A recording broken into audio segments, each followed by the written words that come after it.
Hey y'all, as you can see in the title to this video, this is a little bit less farm related than some of the other videos that you'll see on this channel. But I wanted to take an opportunity to talk a little bit about the books that I read over the winter. As a vegetable farmer, I get a solid 4 months out of the year where I can really spend time digging into stuff that interests me. I'm generally a nonfiction reader. I try to read to learn. And so a lot of times the books that I'm reading are farming related, and a few of these are, not all of them are.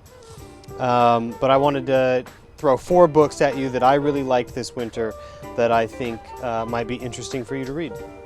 So the first book that I want to highlight is Talking to Strangers by Malcolm Gladwell. Gladwell has a lot of interesting perspectives on the social phenomena that go into interactions between strangers in the 21st century that don't go the way we would like them to. The central story of the book is the Sandra Bland tragedy, but there's a whole lot of other stories that he tries to tie into the narrative of Sandra Bland that I found really, really interesting. So that's definitely worth a read. The next book that I wanted to talk about is one I actually don't have in my hands right now.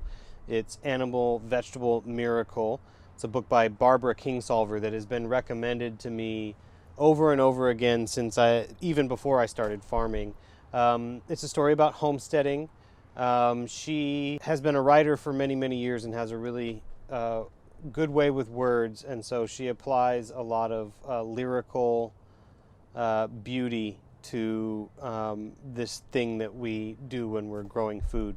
The next book that I want to talk about is The Illustrated Book of Edible Plants. This is more of a coffee table book.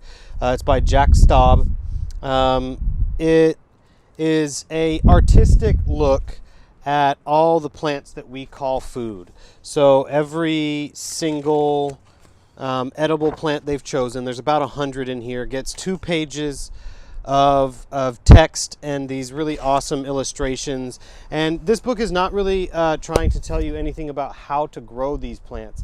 It's more about the history of the interaction between people and these edible plants. So it'll talk about, you know, the first domesticated varieties and stuff like that.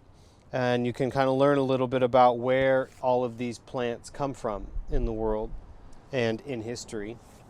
The fourth and final book that I wanted to shout out today is The Whole Okra by Chris Smith. I met Chris at the Virginia Association of Biological Farmers conference a couple months back, and when I saw his complete celebration of one of my favorite plants, I had to go and pick it up. I'm about halfway through it at this point.